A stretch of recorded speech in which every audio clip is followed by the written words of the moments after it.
This is a treat for you today. This is the third program live streaming to you, and an unusual situation really. On the 16th of January, 3 days after his birthday, we had a short interview with the current chairman of the trust that operates this particular television franchise.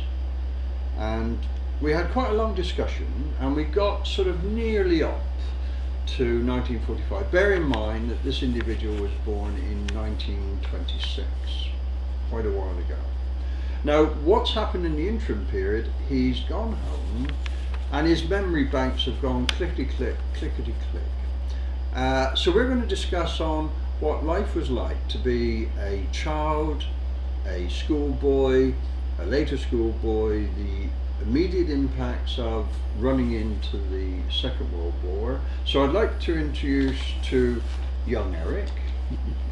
How are we doing? And we've got Eric and we've got Bella. Now what contribution Bella will make to the discussion, I'm not sure, but she's a lovely girl, isn't she? So Eric, you've asked really time for a bit of a replay. Well, I've remembered certain things. Yes, and you see, there are so many things from the past which we've forgotten about today. Yes, we do. And now we're talking about how we pollute the atmosphere, for instance. Right. Okay.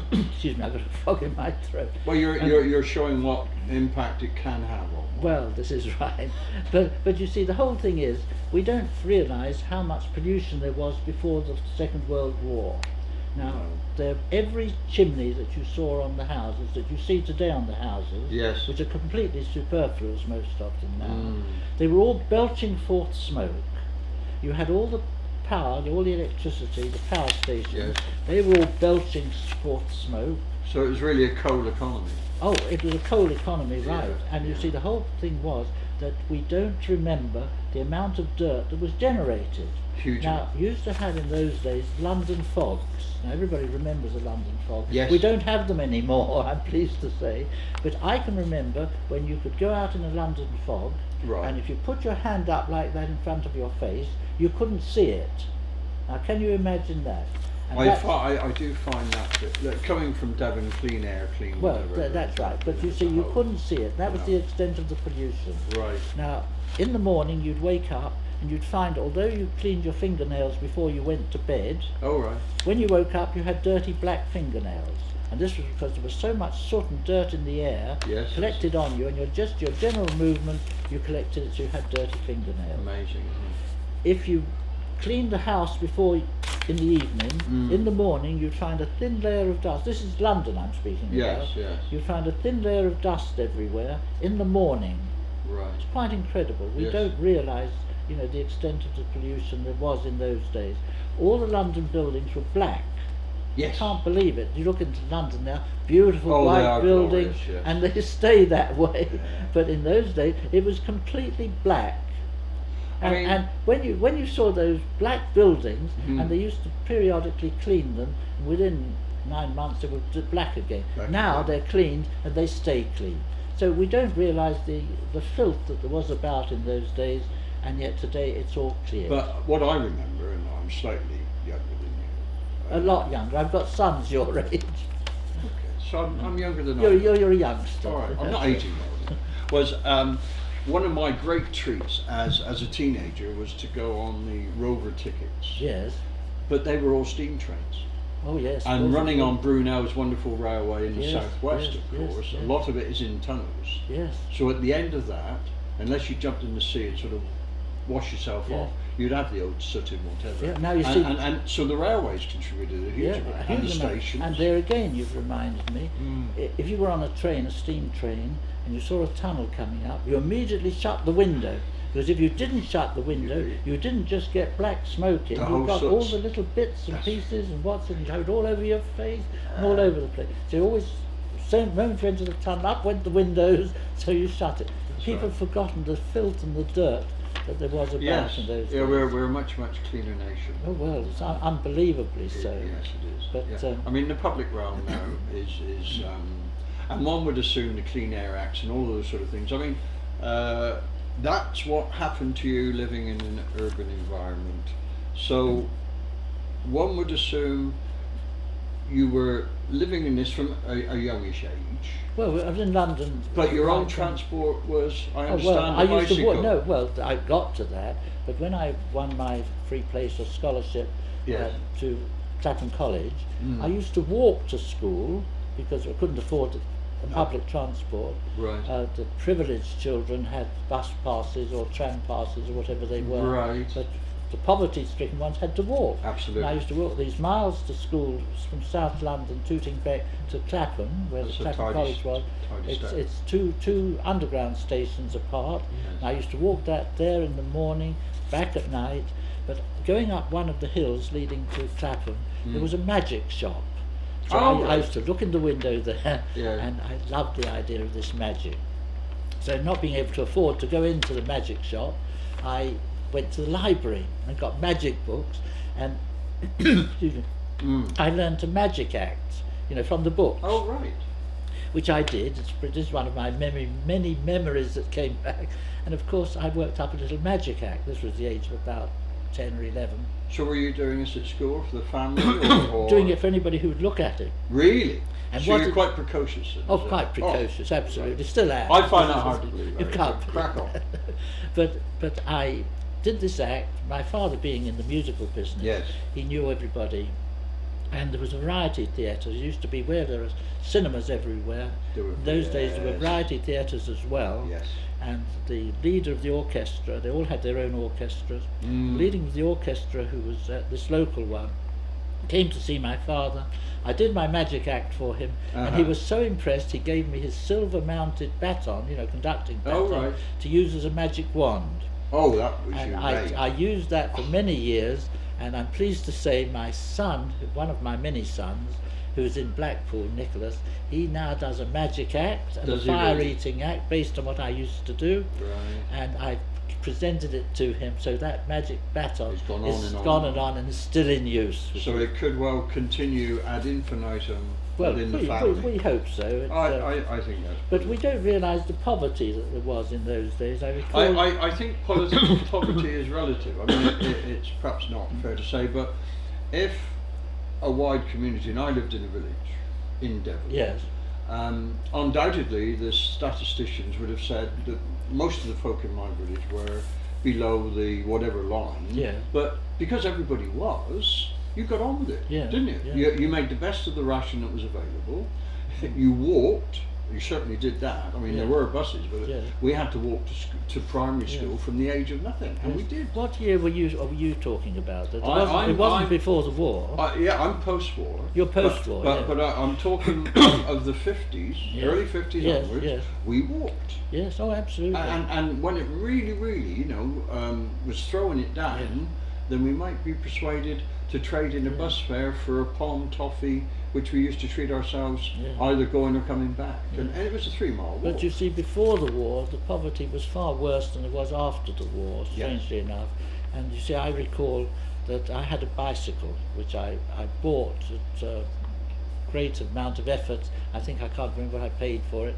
I know I bought one bicycle for £1, which is equivalent to 5p. You don't remember which type of bike it was? I can't remember. Not an the bike. Armstrong City? Or... No, there goes cars. Yeah. But and I remember that I've never seen a modern bike with a worn tyre, for instance. No. In those days, we used to wear them completely flat, and my bike developed an actual hole in the outer cover. Oh dear. And see, so the inner You had tube, the inner tube the inner poking tube out. would come out through and explode and burst. So I mended the inner tube, and I couldn't afford another outer cover. Right. So I used insulating tape and wound it round the whole wheel, round the tyre. And as I rode along, it was going pop, pop, pop, pop, pop all the way. But it just to show you the degree, that people accepted it, and they put up with it, and they found a solution. But for it. equally, we were more inclined to make amends, and we did repair. Yeah. Now what we tend to do is replace, don't we? Well, that's Getting things repaired yeah. is a task, and Yeah. often the cost of repair is far greater than replacement. So the whole way of creating and doing things have changed markedly. Well, you see, in a so, single lifetime. so many changes. You see, with our poverty as it was, I mean, my father was living by giving music lessons. He was a professor of music, Right. and I mean, if he lost a pupil, it was a major catastrophe. Yes. My mother would start a novena for a new. We'd all go on short rations, and but basically, I remember we used to buy cod's heads. We used to have huge cod's heads, huge cods in the fishmongers. Yes. And my mother used to buy cod's heads and boil those, and we'd have that as a meal. Wonderful And- fish stocks. Well, absolutely. And Indeed. I used to, one of my great treats was to buy a penny bag of stale cakes, because people don't realise, but today everything lasts forever. They're full of preservatives. Well, they in, tend to. in those days, any food went off the next day.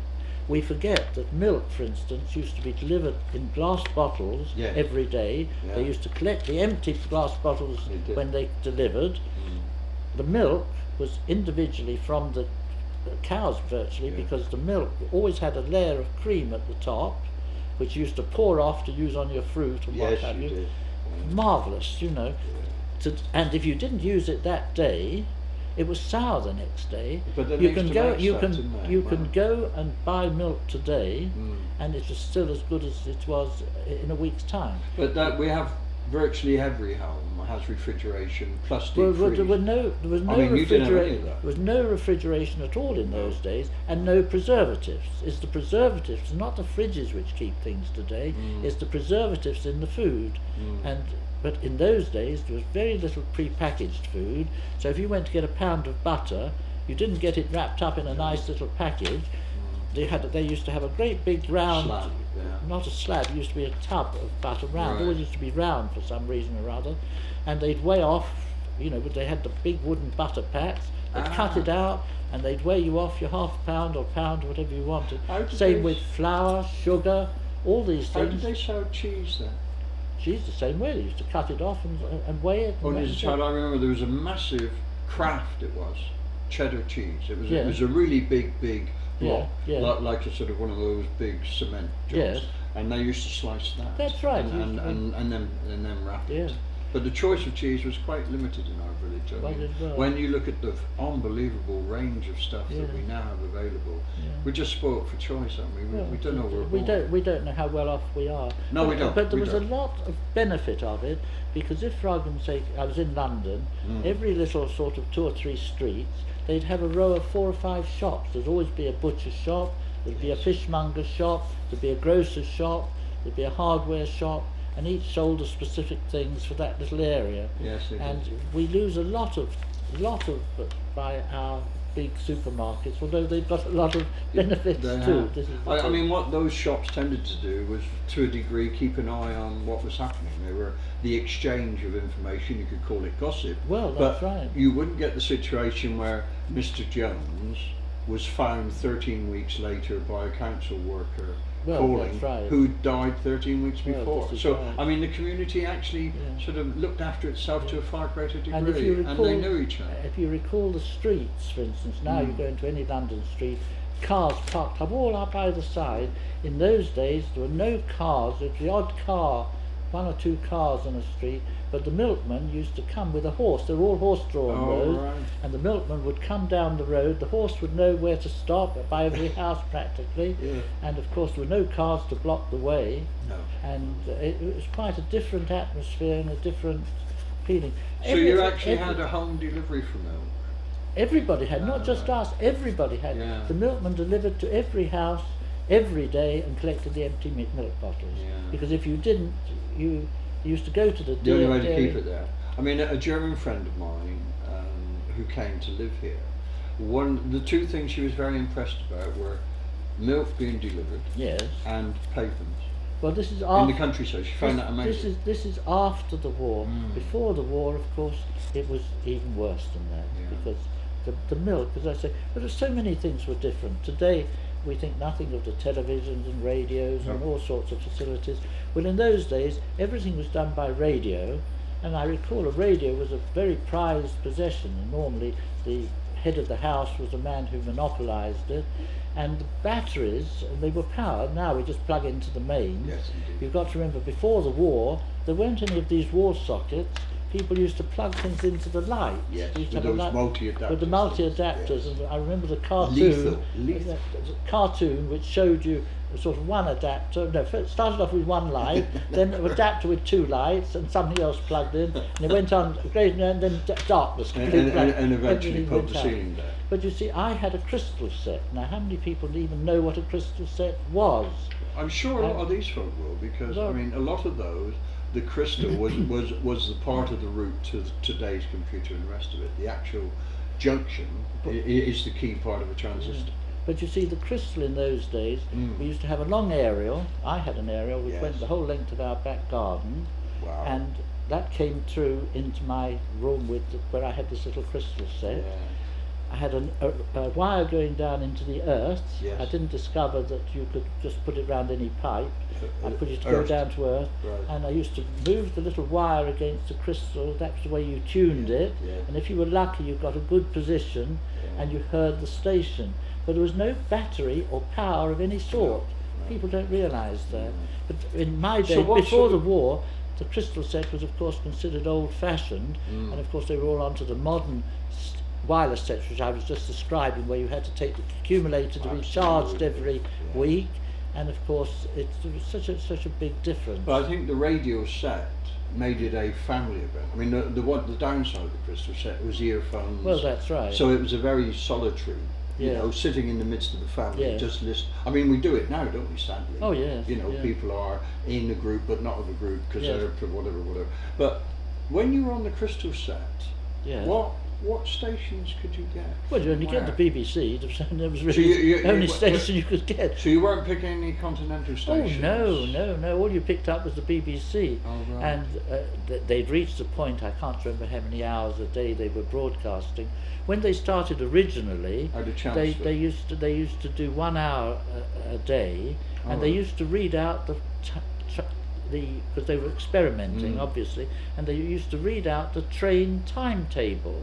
Love it. And then people objected to that. And that's when they got Dame Melba. Yes, she what's her name? sang, didn't She she? sang, Yes. and she asked for £1,000, which in those days was like $1 million today. Yes. And they gave it to her, and she was worried that if she went on, nobody would ever No, want to buy hear a her record again 'cause they've heard it. they've heard it. Yes, that was a fear of ours, And wasn't it? so we've forgotten so much, you know. Yeah. But it was the poverty, but we were all happy, this was the point. And the daily paper was a big event. And Yes. that used to be a penny, and that was an extravagance. We couldn't afford a daily paper, but we used to No. get a paper We occasionally. used to have a weekend paper, I remember. Yes. And in that, there wasn't a library in and around. They weren't available there either. Yeah. So, yes, newspapers was. But I mean, this But- is jumping on you a little bit. Yeah. But my first real memory of radio was Journey into Space. Oh, well, that's very modern. Very I know modern. for you, but I mean it was a phenomenal Oh, yeah. series. Yeah. It was, and you would gather around the radio Yeah. and listen. But you And I've see- always loved radio since. Yeah. I really But have. you see, what used to happen, you arouse memories in me, in the libraries were packed always, morning, noon Right. and night, and I used to go, you were allowed, I can't remember, 2 books or 4 books, and that was your maximum.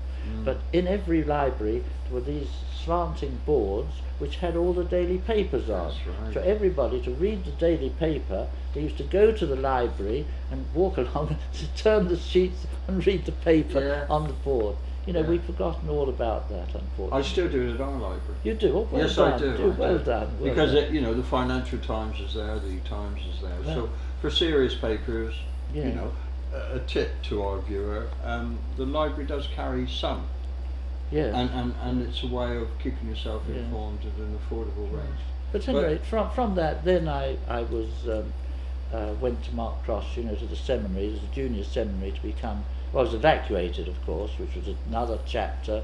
I used to do the farm work, and some memories. Yes, we talked about the milking. That's right. I mean, I've got memories which people have gone now. You know, ploughing with 2 horses, 1 furrow. Yes. Now you know you get a multi.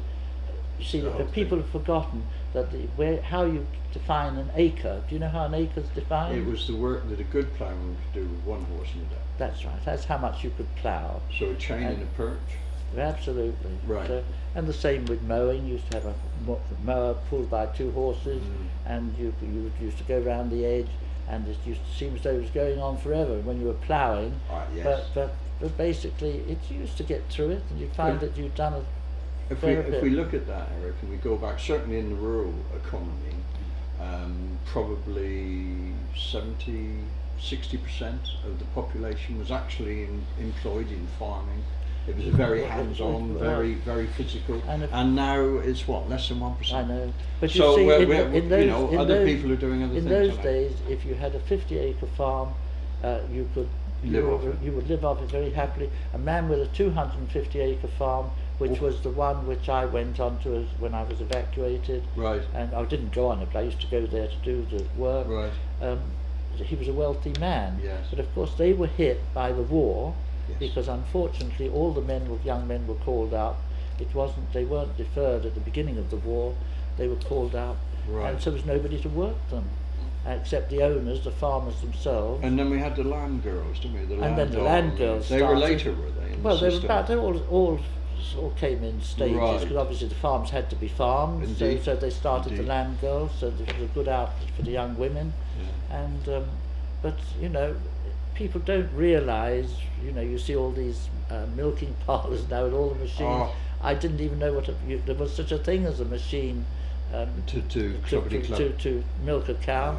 Oh, The people of nowadays, they jib at carrying a 1/2 weight sack. In those days, things were done in 200 weight sacks, and I can remember staggering up the length of the cow shed, carrying, this is a boy of 13, carrying a 200 weight bag of feed, the cake, on my back, staggering up to 200 weight. Today, they'd expect 3 men to pick up 200 weight. You would. I mean, I remember as a child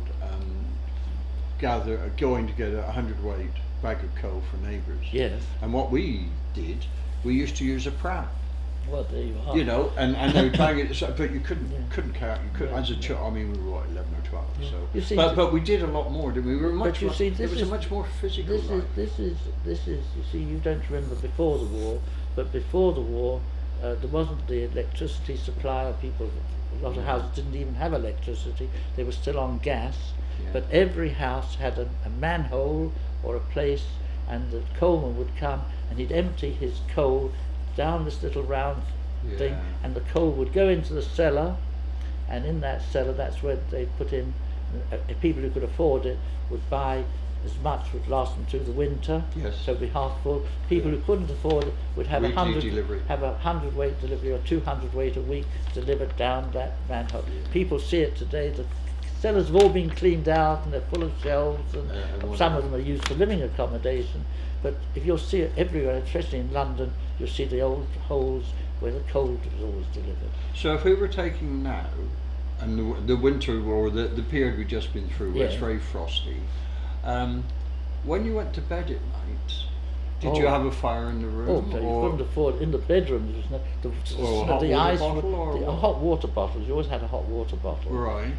But the windows, when the ice would form on them inside as well as on the outside. Really? People don't realise the discomfort we went to, but we were happy with it. You wore more clothes, and But were you fascinated by the patterns of the frost? oh yes, I mean, they were beautiful. Yeah. I mean, they're freezing. But, I mean, you were surrounded by Mother Nature's beauty. and of course there were so many drafts. People don't realise the drafts used to be. To get any warmth, you used to huddle round the fire. And then you get and- chilblains.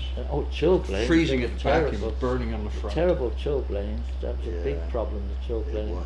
But people, well, I'm glad people don't remember Well- it, because they don't want to suffer like that. No. But the older people who remember it, they will recall these. Well, I think it's nice that perhaps we do that. Now, moving on, you went off to a seminary. Yes, I was evacuated, and of course there I learnt all my farming, and I used to milk, and Yes. I used to run a little bicycle repair business. You see, not having the money gave us the initiative to do something to bring in a bit of Absolutely, money. yes. And it wasn't just me, it was everybody. If you went in a house, there were at least 10 or 15 people every day knocking on the door wanting to sharpen your knives or clean your windows or Yeah.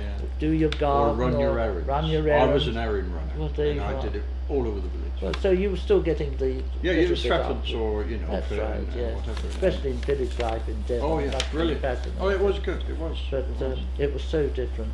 But then you see, I decided I was going to become a Roman Catholic priest, and the bishop, I saw the bishop for 5 minutes. Nowadays it would be a big rigmarole, but I Oh, saw yeah. the bishop for 5 minutes when he visited East Grinstead. Right. And I got, he said, well, you go to Mark Cross in September, and I went to Mark Cross in September. Had a big list of the clothing and things which I was supposed to take with me, Right. but of course, because we weren't affluent, where You it took said whatever you take could. six pairs of pants, probably I took 2 pairs of pants. And but in those days, people used to wear their pants and their underclothes, and they only used to change their clothes once a week. Yes. They'd have Don't a tell bath. our viewer, they might get shocked. And certainly the washing powder manufacturer would be terrified, wouldn't they? Oh, I now mean, don't tell me about these washing. No, we powders. won't go there. No, because this is a point Yeah. of interest. After the war, we used to I- use soap.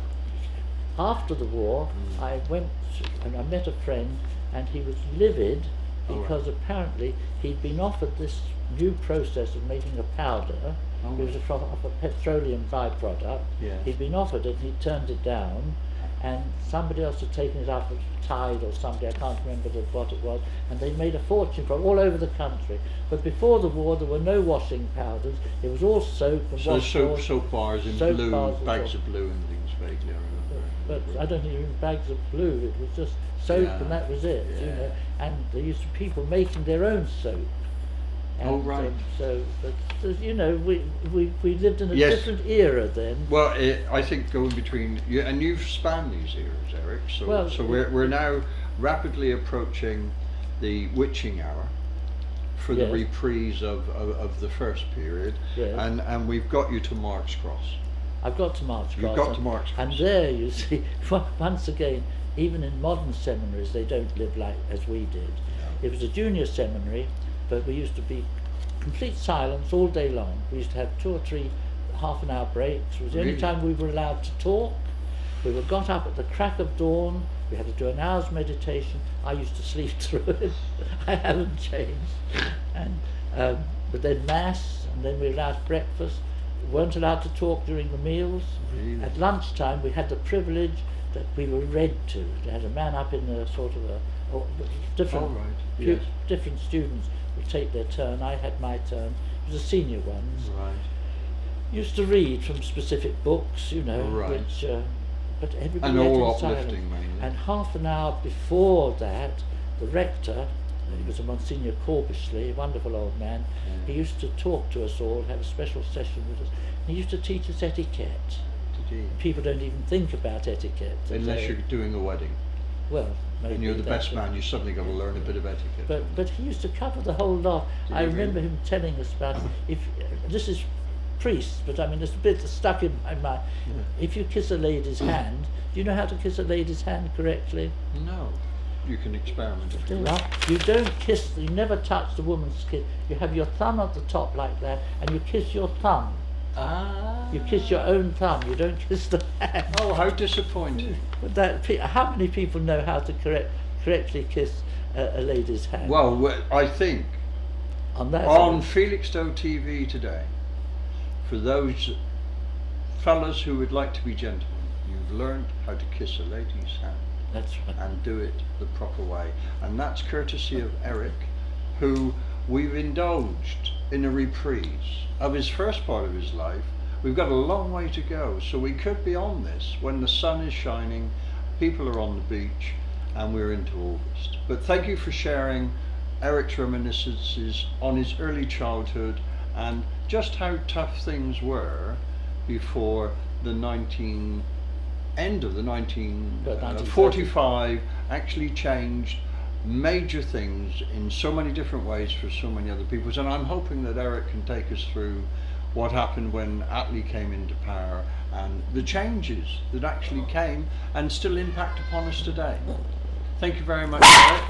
Bella has obviously heard an enemy. Well done, Bella. She's added her. She's in So good work. thank you very much, and we'll see you again.